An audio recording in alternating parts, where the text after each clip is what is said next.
Welcome to the Online Great Books podcast, brought to you by OnlineGreatBooks.com, where we talk about the good life, the great books, great conversation, and great ideas.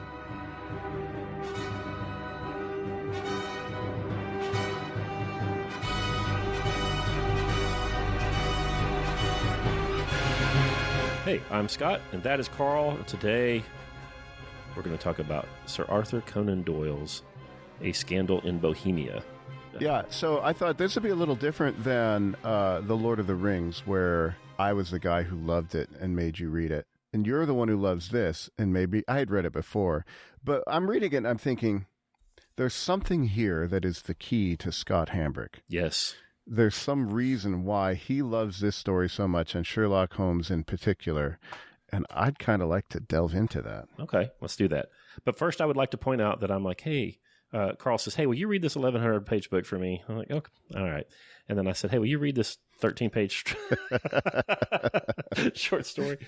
I got to tell a little story first. When I don't know how old I was. I had read Sherlock Holmes probably, when I was 8, like you.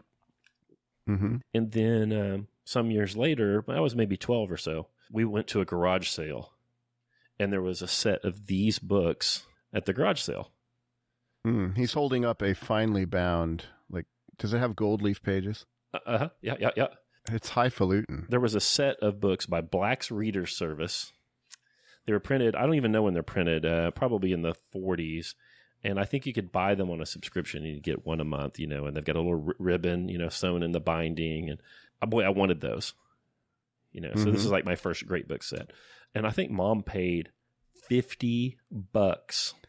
50? I believe that's right. For this, it would have been probably like 1984. It's a big deal. So my sister and I have read most of the books that were in this set.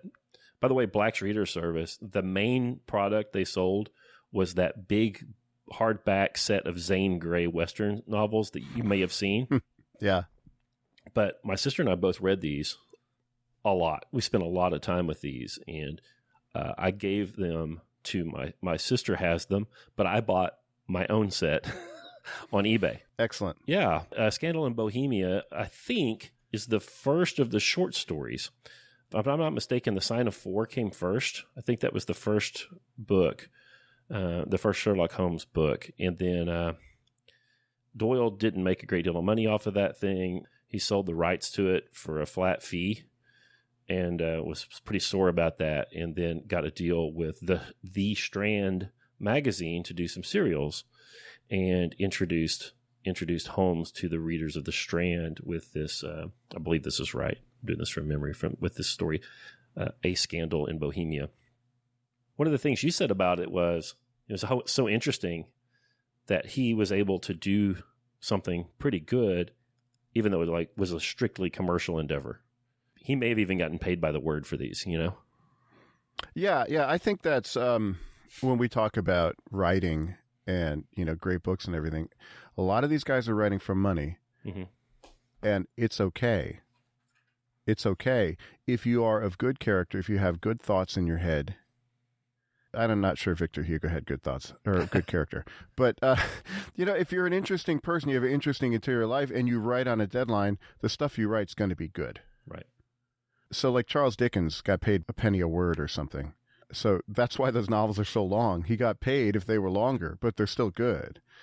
And so I would not turn up my nose to, pulp or whatever you want to call this stuff, like penny dreadfuls or anything. It might be really, really good. I've read enough bad science fiction, and it's not bad. It's good science fiction, but It was stuff that, that appears in the magazines and never got much. It's not important works by important authors. Maybe. We'll see, Yeah. We'll see. Yeah. A Scandal in Bohemia. I love the first line. Yep. To Sherlock Holmes, she will always be the woman. Is that it?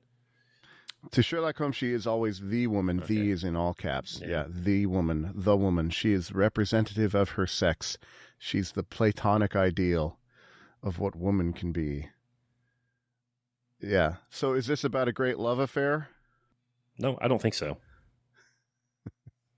There's no love. I mean, it's not a romance. They did it in the BBC TV series, made it somewhat of a romance because modern people, if it's not sex, we don't know what it is. So their Irene Adler is very different. But in this, there's no relationship between her and Holmes. Not a physical relationship. Only admiration. Only admiration. So you wanted to psychologize me a little bit. Do we want to talk about the story, or do you want to do that first? We could, maybe if we gave the outline of the story. So this is a spoiler. We should just put a spoiler warning at the front of these. We're going to talk about the book, and if you haven't read it yet, you're going to know what's in it if you listen to us first. And it's 18 pages, so just go read it and then come back and hit play again. Just hit pause, go download it from Gutenberg or wherever. Gutenberg.org is a good place to get these kind of things. Read it, and then like half an hour later, come back and press play. Yep. Here's the outline. Watson's been married. He comes by. He's walking down the street, and he says, "I'm going to drop in on our old rooms on Baker Street." So he goes and sees Holmes. While he's there, a masked stranger arrives and engages Holmes for work. And Holmes knows who he is before he announces who he is, of course, because he's Holmes. It's the King of Bohemia, and he describes a blackmail plot that he's embroiled in. And Holmes goes on to concoct a scheme whereby he can retrieve the materials that the blackmailer is using. The blackmailer foils him, but she is a person of honor. She is blackmailing the king because she loves him. Because she loves the king? Yes, she's blackmailing the king because she does not want another woman to have him because he's getting married. Mm-hmm. I don't know if there's love, but it's not about money. It's just don't get married. You only marry me. And then she gets hip to it. She foils Holmes's plot, but being a woman of honor, she's met another man, and she pledges to never harm the king. And Holmes loves it that he was bested. The end. Yeah, pretty much. It's pretty simple. But all that shit happens in 18 pages. Right. It's like an Italian opera. What hit me was she foils him, and he loves it. He loves it. Loves it. So I've been thinking about that. I was wondering if Adler had written a book called How to Disagree. If he hadn't, he should have. Because typically what happens, and this happened to Socrates too, you get in an argument or a discussion with somebody or an interaction of some kind, and the other person beats you. And your reaction is anger, revenge, something like that. Instead of what Holmes does here, which is she beat me and she's perfect and wonderful, and I'll always love her as the ideal woman. He would like a lock of her hair. He probably would. Yeah, like Gimli and Galadriel. Yeah, and love from a distance the woman that was smarter than him in this particular occasion. You know, I think that's a wonderful reaction. If I have an opinion and I think I'm right and you convince me that I'm wrong, that's a good thing. Yeah. And I'm not going to say, damn it, Hambrick. I might say that, but it would be, I guess he's right. Damn it. Yeah, good damn it. Yeah, so I thought that was intriguing. The way she does it, she recognizes, should we tell Holmes' stratagem? Sure, yeah, it's wonderful. By the way, let's have a little debate real quick. Okay. Have you seen the Jeremy Brett Holmes? I don't think so. That's the BBC series from the 80s, maybe the early 80s through maybe 1990, something like that. Where it's all Edwardian costume. It's all, I mean, they as faithfully reproduce these stories as I think could possibly be done for film. No, I don't think so. And then there's the Benedict Cumbersnatch, whatever his name is. Cumberbatch. Yeah. Oh, okay. Sherlock, the new one. I like the Jeremy Brett better. I mean, the Benedict, the new ones are a lot of fun, but it's not the same thing. Right. It's not the same thing. Right. It's an attempt to make Holmes as he would have been in modern times, and which I'm not interested in. So I don't know that you could have him in modern times. They got that show Monk, where this weird autiste, solves crimes and stuff, you know? That's good enough. We don't need to screw with Holmes. Well, that's interesting. So Holmes is kind of he's like a saint of reason. Okay? Yeah. And to have that, you have to be in an age that values reason.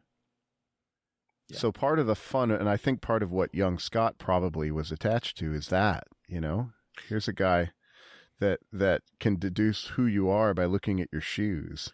The world is an explicable place for Sherlock Holmes. Yeah. And I don't know that we think that's so anymore. So you have to have, like the Monk series, the Adrian Monk, the character in that series, I forget the actor's name. It'll come to Tony Shalhoub. Yeah, he's very good in everything that he's in, but he has to be portrayed as a damaged person who can't leave his house. And that's why he can dwell in reason, because reason's a weird place that only weird people go to. Nobody cares about this stuff. Well, the Cumberbatch Sherlock is a much weirder, outcast, fringe kind of person than Jeremy Brett or Arthur Doyle Holmes is as well. Yeah. Yeah, you got to make him strange. I think that's interesting. I think I might be onto something here. So I think Scandal in Bohemia is 1888. I think he wrote it, something like that. But this is deep industrial England. This is the England that Isambard Kingdom Brunel built, and Capability Brown built. Mm-hmm. These James Watt.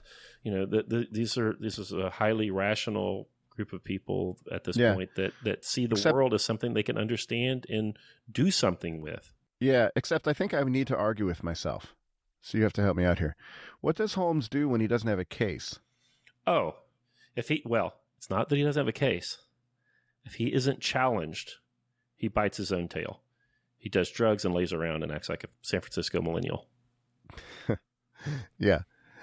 Maybe the thing that I'm seeing now is the same thing that was in 1888. Ennui. Yeah, if you're really smart, you're an outcast. Which also might be part of the attraction. Boy, if you're a smart kid in public school...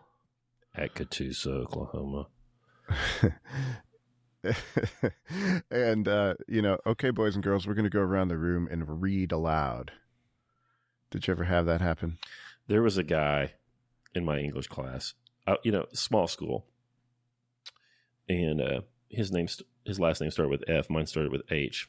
So he was always right next to me in the seating, And we would go around the room and read. And if you and I were going to do like some sort of Amos and Andy comedy sketch about a guy that couldn't read, that had to read out loud in class, it was what it was. Mm-hmm. And he read to me once a week in public schools from age 6 until I was 17 years old. Yeah, it's hard, right? Oh, hated it. So awful. It's not his fault. It's not his fault. But if you happen to be sharper than the other sticks in the shed, you're going to be bored. And if there was cocaine and the stuff that Holmes had, you might do it. Yeah. Poor guy. It's hard for me to talk about him without naming him. I don't want to poop on your point. You're right. It was pretty bad for that guy, too. He didn't want to read to us, That's not fair. He didn't want to read to us. Yeah, but you're all in one schoolroom. Yep. You got to do the same thing. That's another topic. Yeah, the world for Holmes was not a scary place. It was a world that was a series of two-pipe problems. Like a really hard problem was two pipes. He would load his pipe and he'd smoke two bowls and then he'd have it solved. And it was just a series of two-pipe problems. And if he just had enough time, he could figure it out, Humans are rational actors with incentives and motivations for him. And if he could just find out what their incentive and their motivation was, and look at all the sense data, he could figure out what happened and who did it. Yeah, what's the thing? Is this the Holmes quote? If you eliminate the impossible, whatever's left, no matter how improbable, yep, must be it.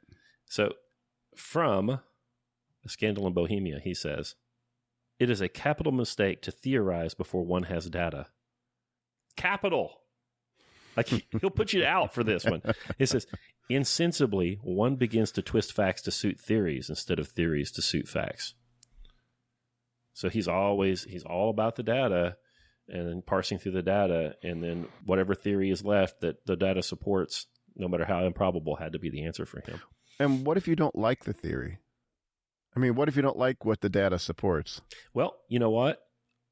One of the stories I wanted that I considered having us read was the Bascom Valley mystery, in which he finds out that the person who did the murder broke the law, but he didn't think that she did anything unjust. So I don't think he liked finding it out, but he decided to not report her or go to the authorities with that. So, he wasn't attached to the outcome necessarily. So he was attached more to finding truth than outcome. Truth. Yep. And then pursuing justice. He thought it was justice, that justice was done in the Bascom Valley mystery when the lady killed the guy. It's been a long time since I read the story, but... Yeah. I got some other threads I want to pull on. How about Watson? Got to have Watson or the stories don't work. Why? Why do you need Watson? Holmes is so cold and calculating that he couldn't be a credible, impartial narrator.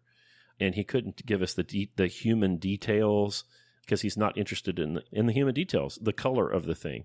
Watson is able to stand in for us and show us the things that we would think were interesting, because the only thing that's interesting to Holmes are the things that are material to the case. But is Watson interesting to him? Is Watson interesting to him? I've thought about that. They're friends over the series of works. They fight for each other and risk their lives for each other. Watson was certainly bereft when reports of Holmes' death came through. I don't know. I don't know how important Watson was to Holmes. Holmes seems to deeply cherish his fidelity, Watson's fidelity, his honesty, his ability to be a confidant, which is to be confidential. He loved that he carried a revolver. I don't know. In this story, he says, "Hey," Holmes says to Watson, "You don't mind breaking the law?" And Watson says, "Not in the least, not in a good case." And he says, "Okay, well, we're going to go rob this broad." Does he love Watson, or does he just, appreciate the qualities that Watson has, and can he separate the two? I don't know, man. Yeah, I like when they see each other in the beginning of the story, and Holmes says, "Wedlock suits you. I think, Watson, that you've put on 7.5 pounds since I saw you."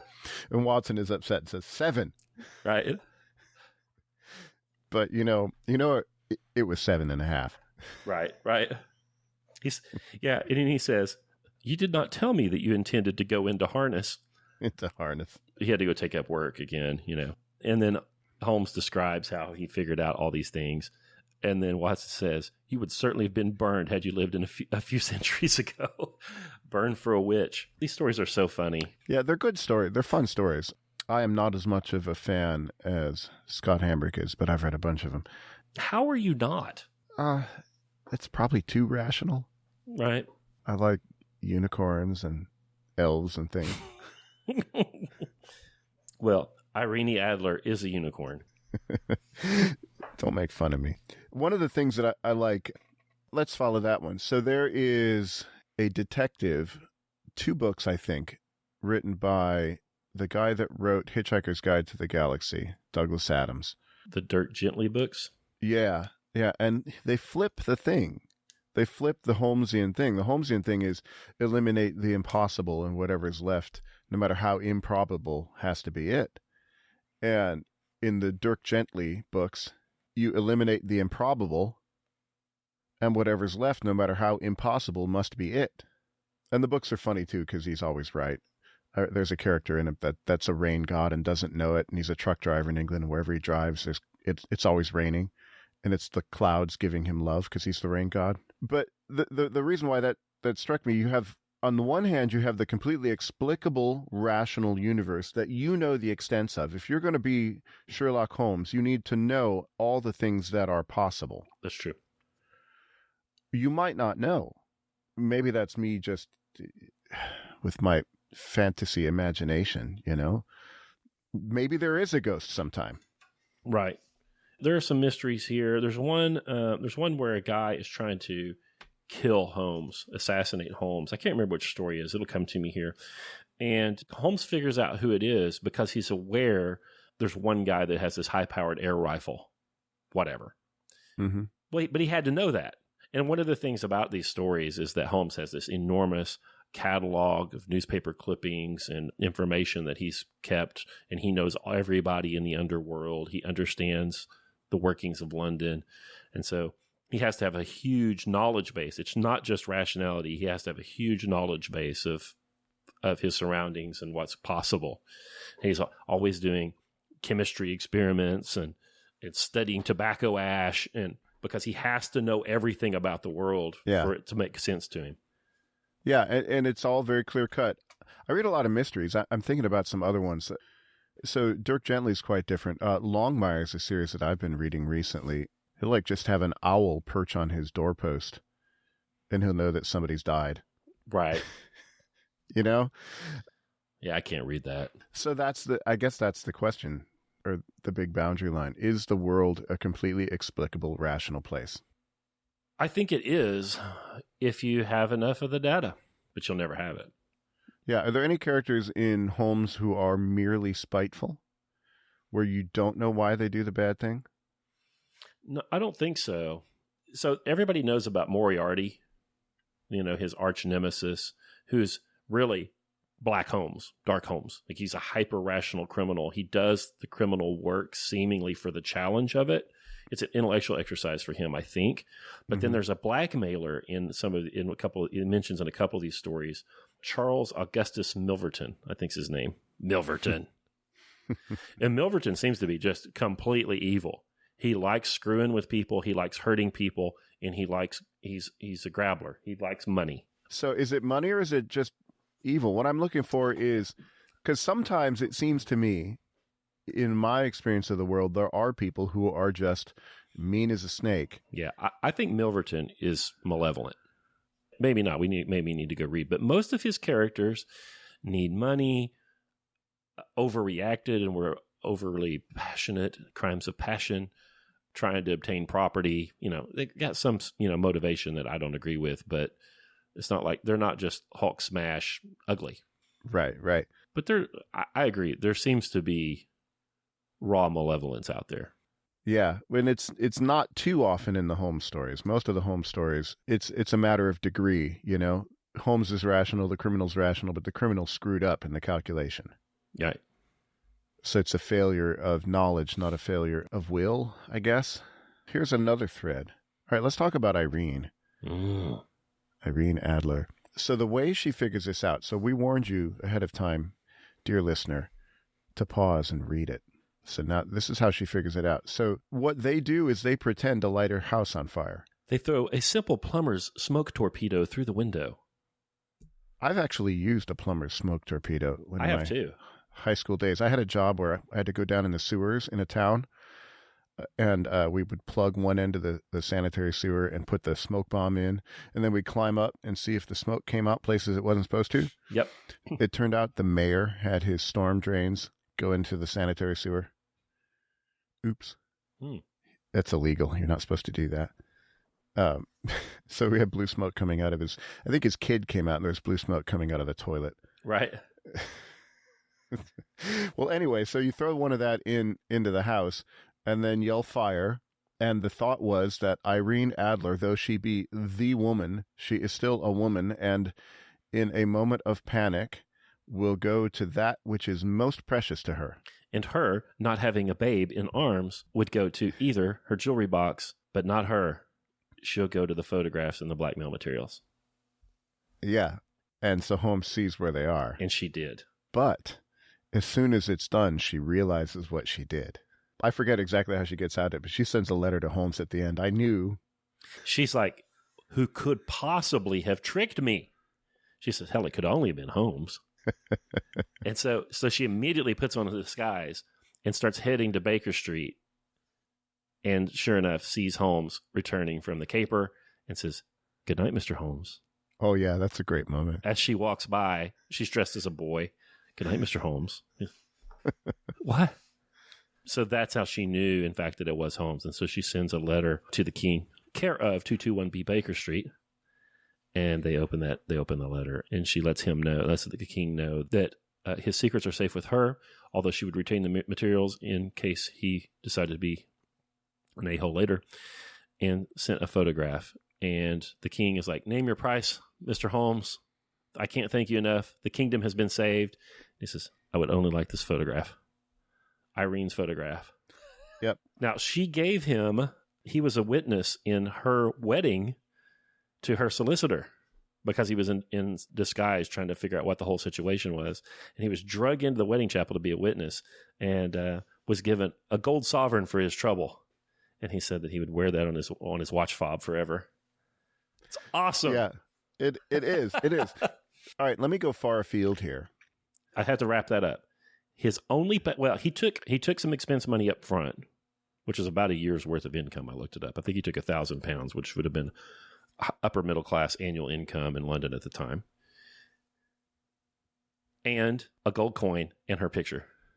It wasn't about the money for him. What this made me think about was Penelope and Odysseus. And I know I'm always thinking about Homer, so that's like a golden thread in my life. But when Odysseus comes out of the water and talks to Nausicaa in the Odyssey and tells her that he's wishing her good things and that nothing's better than a marriage where two minds meet, two minds, a delight to their friends, a terror to their enemies. And I'm thinking, she's Penelope, Penelope, who is just as crafty as her husband. Right.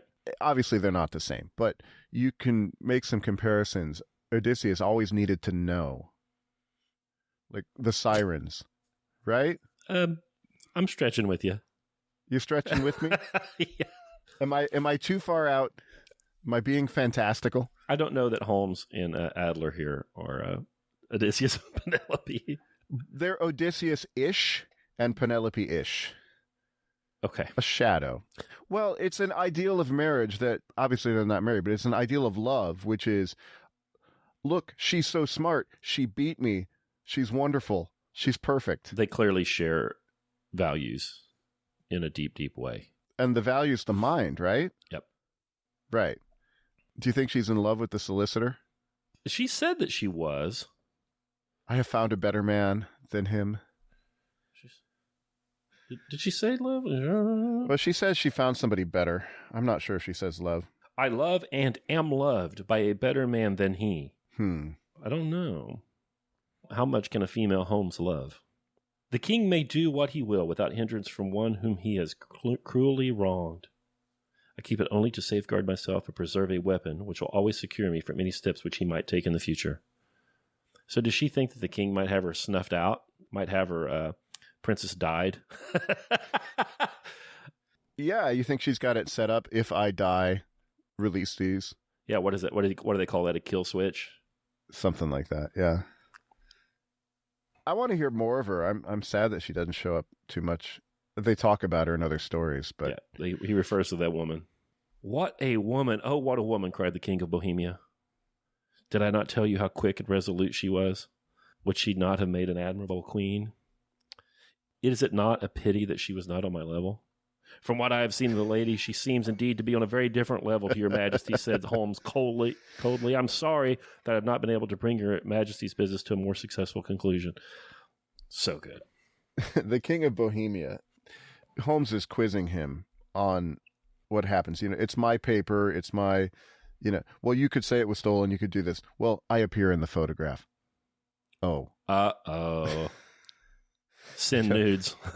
Yeah, women make claims of kings all the time, and you could just deny them, but not if you have the photo. So, which, if you wanted to write backstory, what did she ever see in the King of Bohemia to begin with? But he was a big, strapping guy. He's a king, richly dressed, abusive of his verbs as only a German could be.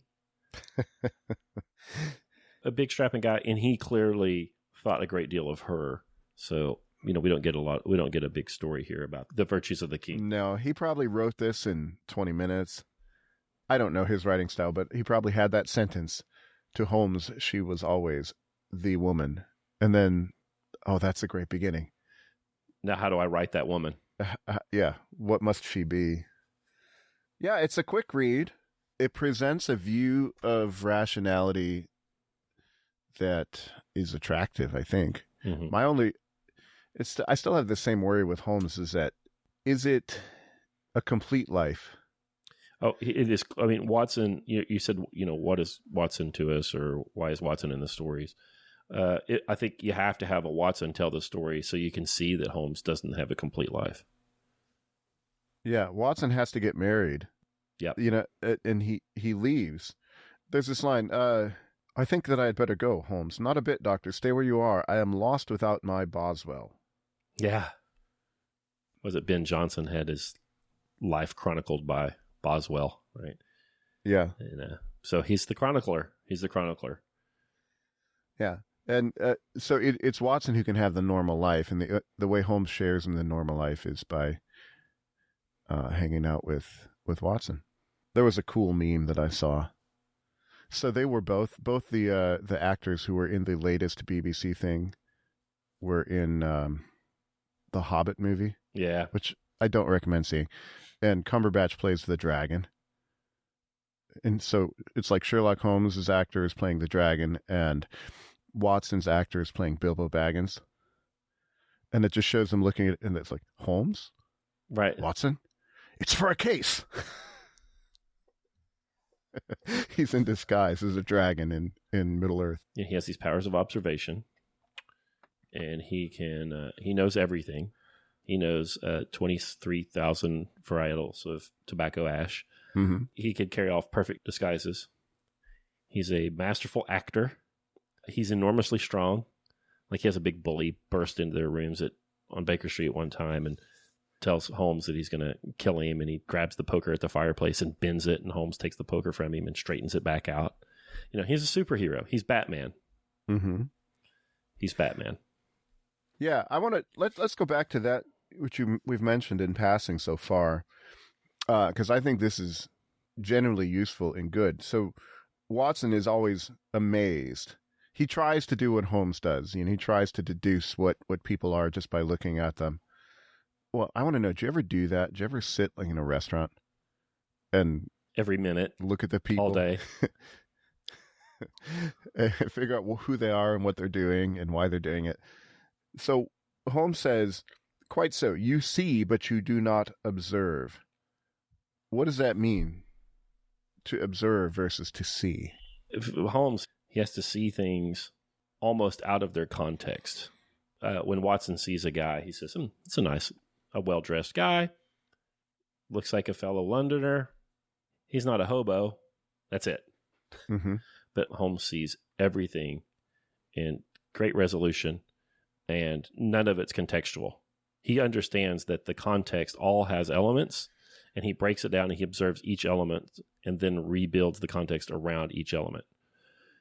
So when the guy walks in, he says he's a great big strapping guy. He's richly dressed. I've already gotten his letter. It's on expensive paper. The watermark's German. This guy's wearing all this weird fur. He's probably German. Not a very good disguise for the King of Bohemia. Not a good disguise. He does violence to his verbs, et cetera, et cetera, et cetera. He was aware of impending nuptials of the King of Bohemia because he reads everything. Blah, blah, blah, blah, blah. He figures out who it is. Whereas Watson was just awestruck by the weirdness of the whole thing. He saw it all, but he wasn't able to observe it. Yeah. Do you think this is a skill that one ought to cultivate? I do. I don't know that you should use it as a superpower to figure out every single person you come in contact with, but when you need it, you need to be able to, take a step back, observe things with some remove, and see them as they are and draw conclusions from them. People have they call it intuition. Yeah. But I think when people use I'm making air quotes here, use their intuition, they're like running a script in their head, right? I've encountered this sort of thing before, and this is what happened, and so on. And so they hold these concepts in their head. The data coming at them matches a pattern that they've already seen, and then there's some sort of unconscious cognition that happens. And then, boom, an idea pops in their head, and they're like, that was my intuition. I don't think so. I think they're running a script that lets them come to a conclusion very quickly and subconsciously, and then that conclusion they think is an intuition, but it's not. I think it's a super quick subconscious cognition. Well, he wants all of his cognition to be conscious. Holmes does. So, in my example of another literary detective, Karl goes, So he sees the owl perch on his the post by his cabin, and he knows somebody's dead. Well, it's not the owl. He's been thinking and thinking and thinking and thinking, but he doesn't know he's thinking. And now it all comes together, and he sees the owl. Are you trying to make my point back to me with the owl story? Yeah. No, that's just a rubbish story. You never had a moment like that where all of a sudden you know for sure what happened, but you're not sure of the conscious steps in your yes syllogisms? Yes. Yeah, but it wasn't because a pigeon crapped on the porch, and I'm like, there was a car wreck. Well, no, you see, owls are symbolic. Well, that's just bad writing. I'm crossing those books off the ones that I recommend to you then. But here's what does happen. You see some lady dressed a certain way, and she pulls into the parking lot erratically and slams her car into park and jumps out. You're like, man, I'm getting away from here. I've got a bad feeling about this. No, it's not an intuition. You know, you worked as a grocery checker when you were 17, and some lady that was dressed like that and her hair was teased up a whole bunch pulled in the parking lot and stormed in and yelled at the manager. You've seen it before. And so you have an intuition that this chick is going to be, she's got the I want to speak to your manager hairdo, right? Uh-huh. And it's not an intuition. You've just seen it before. But I don't know that you have. You've seen something that was significantly like it, and you don't. My buddy Ray, the plumber, he says if it smells like poop, feels like poop, looks like poop, you don't have to taste it to know it's poop. You know, enough of the poop boxes are checked with this lady. You're like, my intuition is there's some poop here. You don't have to sit down and make a checklist to figure out what's going on. That's the plumber's rule, by the way. Well, and once you get, I tell you, from my experience that summer working down in the sewers, it is in its best condition immediately upon deposit. As it goes through the pipes, it does not get any better. And that smell, sometimes I catch a whiff of it in the streets of Chicago, wafting up from the underground. You'll never forget it. So you had your example when you were in the checkout counter and you had one situation, and now you're in another situation and you're saying it's the same situation, but it's not the same situation. There's likeness. This is a puzzle. So how do you know there's likeness? How do you know, like Aristotle talking about induction? You see a bunch of examples of something, and now you know that it's a universal. How do you know that this second case is a case of trouble? Well, yeah, that's the thing. You don't know, but you have a really good reason to suspect. You drop the ball 10,000 times, you cannot prove that it falls the 10,001st time. You can't prove it.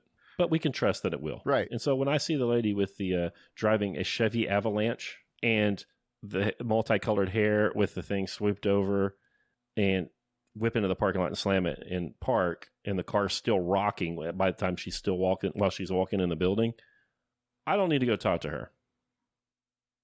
She might be as sweet as sugar. I'll pass. Yeah. I might be wrong. I'll pass. That's the problem with induction. Yeah. Well, the problem is you're never in exactly the same situation you were in the past. Right. So I don't know that it's as clear cut as a Holmesian case would be. Of course not. Of course not. It's like, I've got a bad feeling about this, right? I wonder if there's an element of observation. Well, that's the point of observing. Put it this way, the point of observing is to try to determine what sort of situation it is, to get as much data as you can so that you can fit it into a good recollection, a good intuition. Do you know what I mean? Right. So if you just see the king walk in and you haven't really thought about him, but if you're looking at, well, those are interesting shoes, you know, and you're collecting data. There's a scene in the story where, does he know what Watson's been doing? Because he sees the cuts on the shoe. Right. He's got a careless charwoman working for him. Yeah, who has not done the shoes correctly. That this might be useful. So, my wife read a book about being your own bodyguard. I think Brett interviewed the guy, and a lot of it was about observation. You know, collect the data. Be sure exactly what is going on around you, so that you can make room to have the correct, I'm going to say intuition again, about what sort of situation it is. You know, is it beyond the baseline? If the woman comes in and drives a little bit crazy, you know, that's not normal. That's beyond baseline. I better be on my guard. And And you might be wrong. Yeah, mostly you are wrong. You know, I thought one guy was going to shoot one lady. She was dropping her kid off for school, and the guy was behind her, and it was a narrow place, and he couldn't get past her, and he was getting angrier and angrier and angrier, and finally she pulled through, and then he dropped his kid off. This was at a Christian school, by the way. And then he drove away, and then he drove back to yell at her. And I saw him driving back. It's like, man, I'm getting out of here. I think there's going to be gunplay. There wasn't, but it was. All my antennae were up, because you get mad at a woman in front of you, and then you're going to be so mad you're going to drive back to curse at her some more. That's way beyond baseline. But, you know, I had one of my kids in the car, and she's like, what's going on? Well, she wasn't observing. Right. I saw the whole thing happen and was just, this is weird.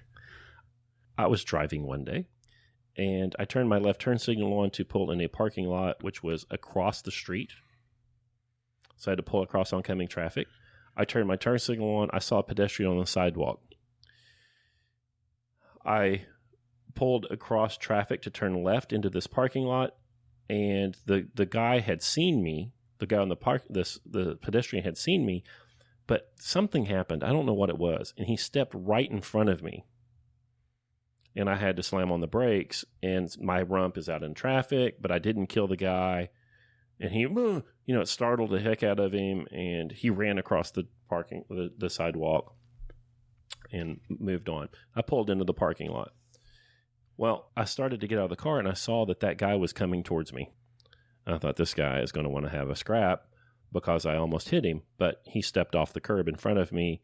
I couldn't have done anything else. Well, I have a blackjack in my car.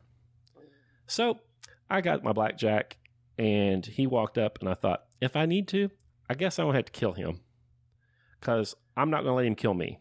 And he said, man, I'm so sorry. I don't even know what I was doing. I just stepped in front of you. I have no idea what I was doing, man. I'm so sorry. I appreciate you getting on those brakes. I'm glad that oncoming traffic didn't hit you. You have a good day, man.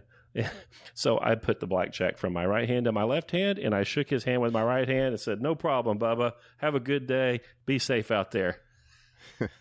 But it looked like we were going to have an altercation. Right, but, you were observant and you stayed rational. Right. But I was going to crush the orbital around his right eye, though, if I needed to. Well, you'd hate to have a bad situation show up and you not have made the observation. So Holmes as a model, I think, is really, really good, Would the world be better or worse if everyone was Holmesian?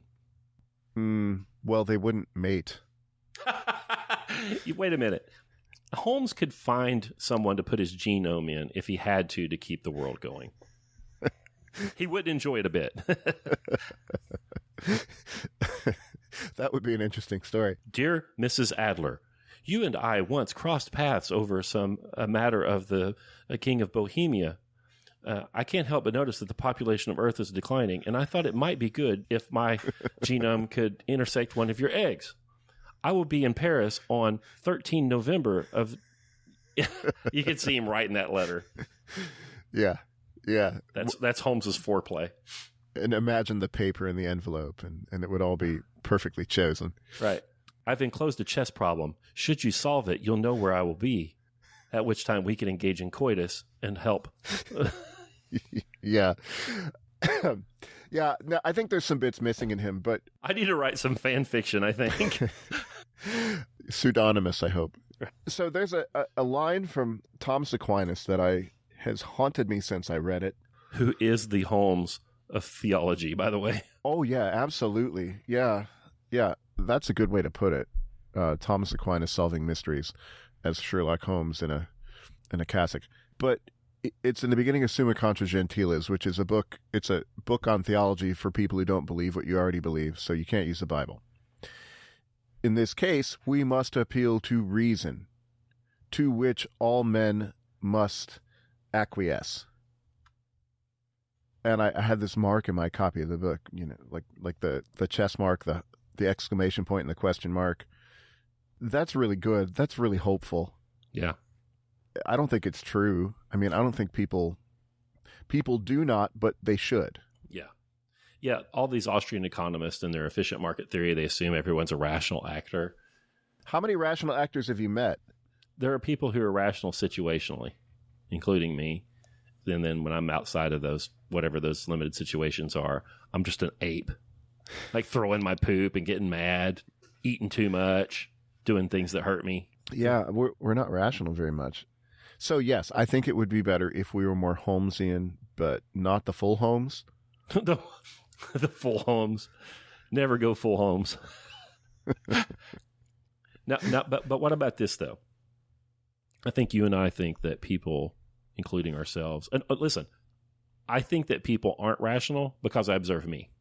So if people aren't fully rational, is it still best to approach them in a Holmesian way?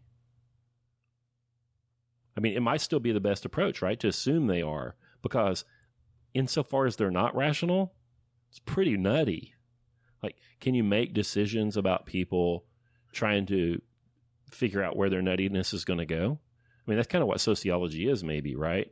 Mm-hmm. It's like, what is this human nuttiness going to lead to? Should you try to predict the nuttiness, or should you assume they're rational? Well, if you're observing somebody and predicting, the irrationality is a data point. Yeah. Like the guy who stepped in front of my car and I almost hit, it would have been rational for him to have been scared and to have reacted in an angry way. Yeah, so that's a reasonable deduction and something to guard against. I think in interaction with people, an appeal to reason, I don't know what else you appeal to. Pathos? Yeah, but pathos is like a rudder. You can steer somebody with it, but how do you know that your emotions are leading you to the right thing? You've got to think about it. Daughter comes in with the wrong kind of boyfriend. Do I go to my car and get my blackjack?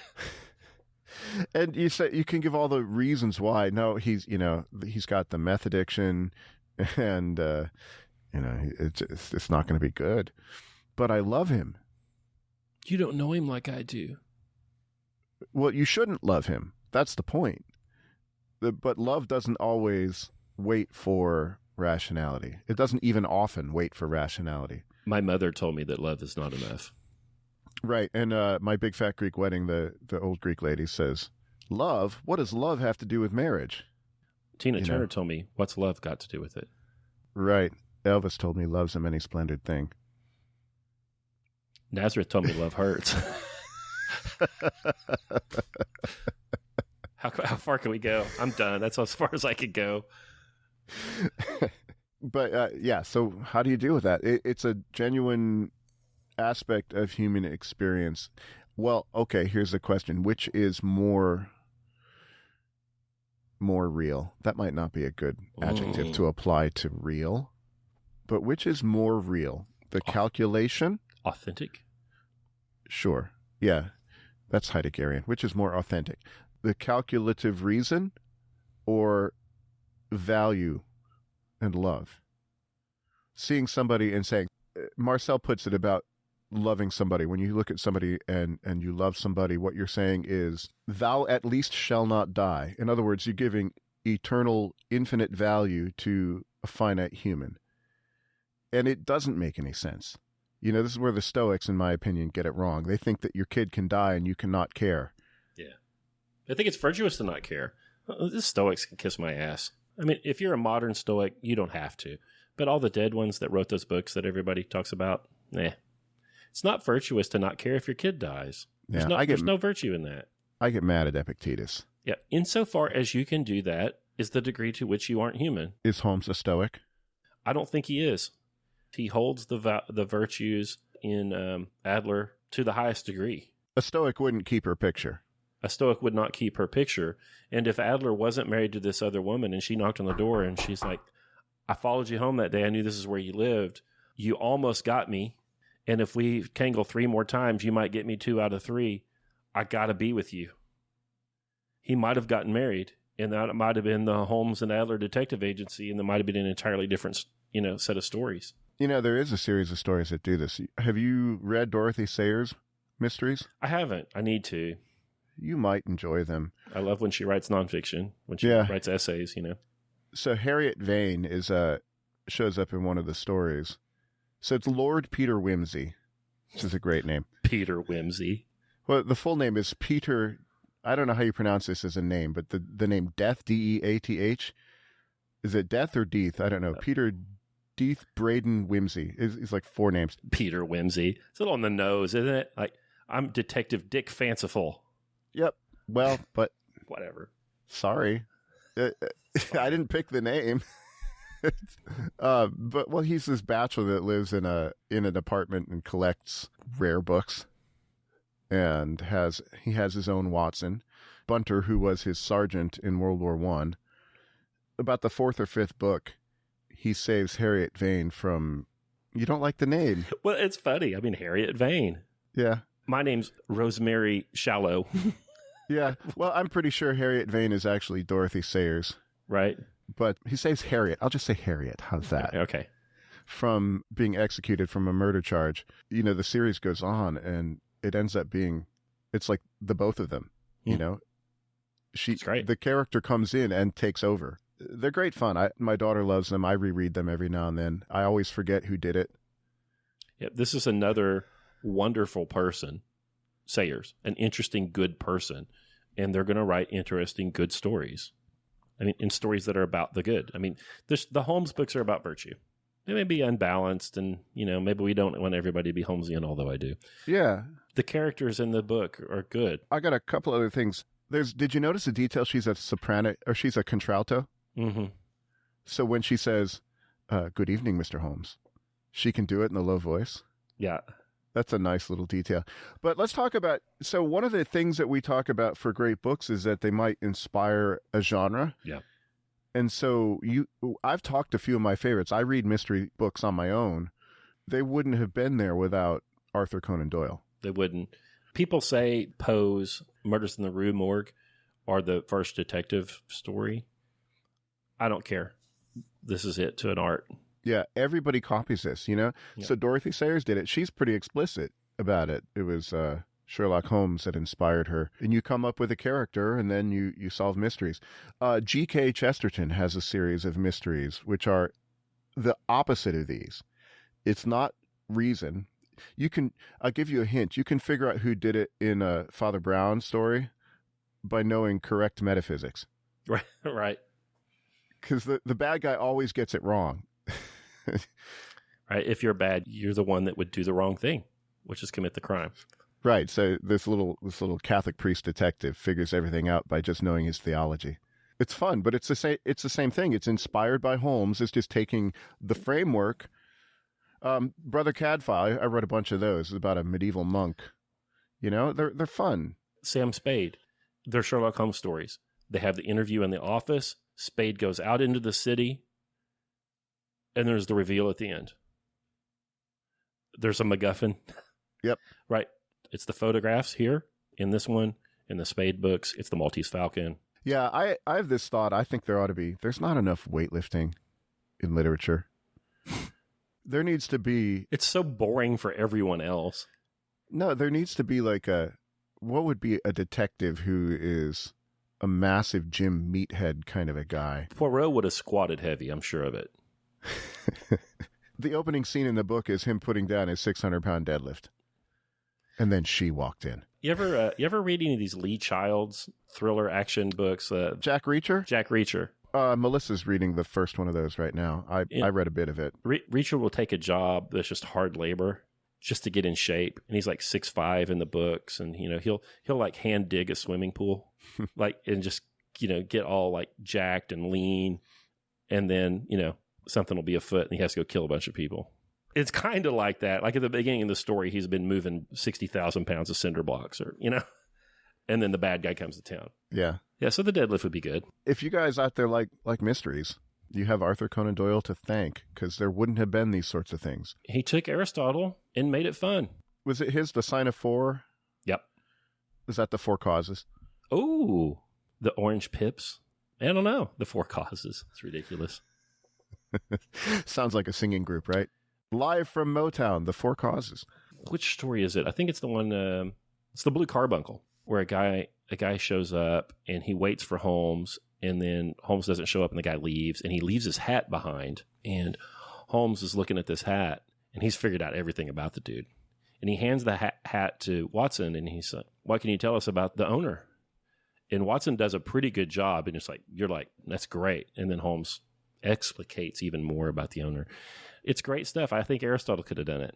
If he had a hand lens and some time, I think he could have done it. So that's pretty cool that Watson moves towards being able to be Holmesian. Yeah. I think something that's attractive about Holmes is you feel like you could do it. Yeah. If only you could observe as much, and if you knew all 300 varieties of tobacco ash. Yeah. He wrote an extensive monograph on the subject. Yeah, which Lord Peter Wimsey doubtless has a first edition. Right. So good. I love Sherlock Holmes. There's action in the stories. There's some gunplay. There are burglaries. The good guys do burglaries. Crazy shit happens. There are hyenas on the moors. There are fires. There are people almost crushed to death in hydraulic presses. People get their thumbs cut off. People make geese swallow jewels. They put jewels in plaster statues, and then they get confusion, and it gets sold for £1 to crazy lady. Just all kinds of fun stories. You get to read about Edwardian London. It's lots of detail, costume and affect and language. It's just so much fun. So I have a question. Should you and I go solve crimes? I would like to solve these kind of crimes.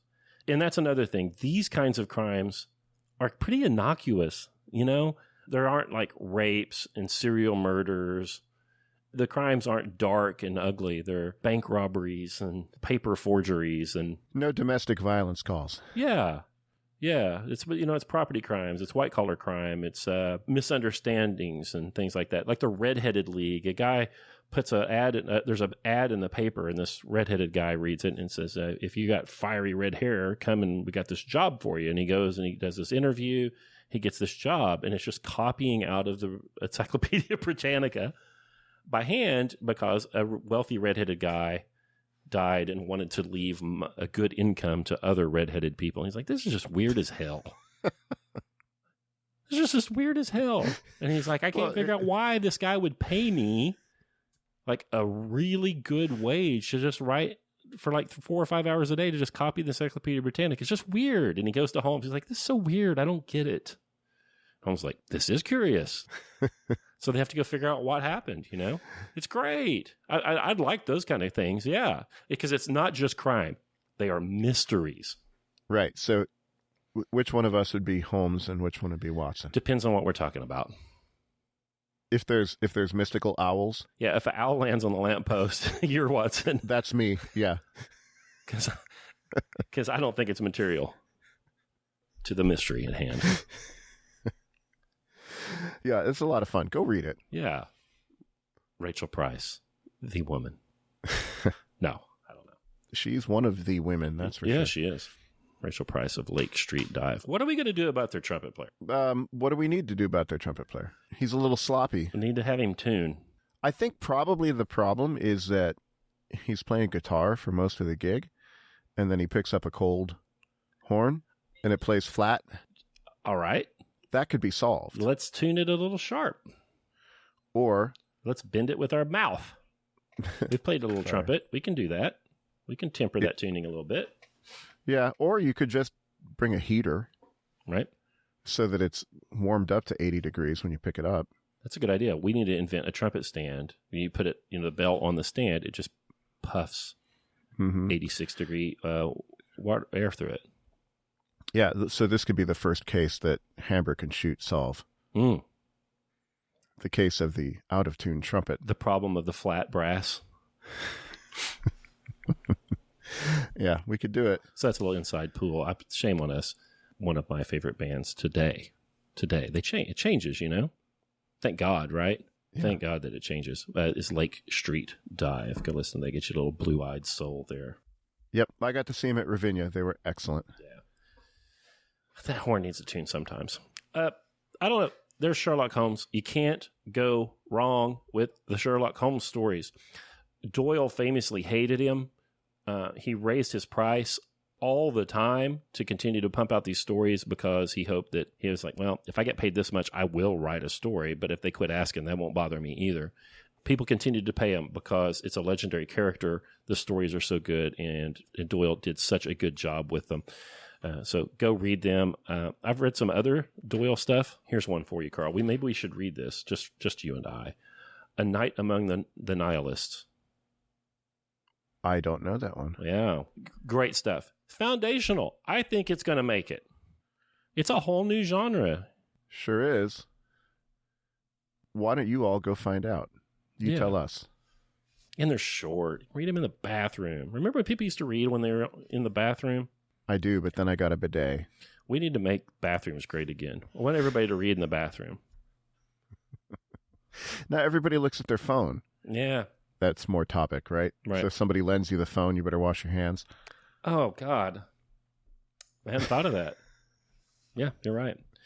All right, guys, there's another Online Great Books podcast. I hope it's damn sure online. I hope it was great. And it was about a book. And it is a podcast, right. So we've gotten most of it. Go to onlinegreatbooks.com and check out what we are doing there. We read books. We don't necessarily read Sherlock, but we read fiction. We read nonfiction. We read works of philosophy. We read works of theology. We read poetry. We read plays. And we talk about the things in those books. And we talk about them, kind of in this way. The conversations go wherever they need to go for the group of the people that are there to talk about them. It's pretty interesting stuff.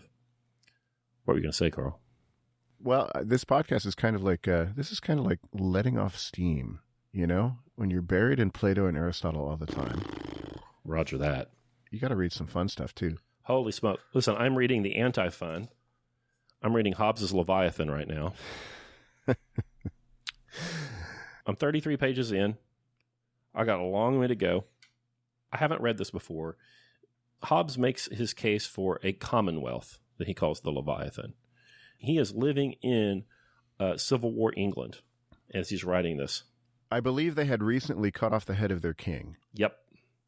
He's clearly would be upset about that, and he's going to write out what he thinks a commonwealth should be. And he starts with putting forth his own metaphysics and his epistemology. He says, Karl, that sense data applies pressure to the receiver. The receiver creates a counterpressure, which in that counterpressure creates an image upon the mind of the receiver. That image he calls an imagination. And then an aggregation of imaginations are memory. And the imagination is perfect. But the body being imperfect and in a constant state of decay, the memory, therefore, decays. Yeah, he snuck something in there. He snuck a lot of some things. Which one are you bothered by? Mind. Oh, yeah. How do you make mind out of pressure? Right. So I was like, that rebound thing, the pressure thing is like, yeah, that's kind of what the eardrum does, right?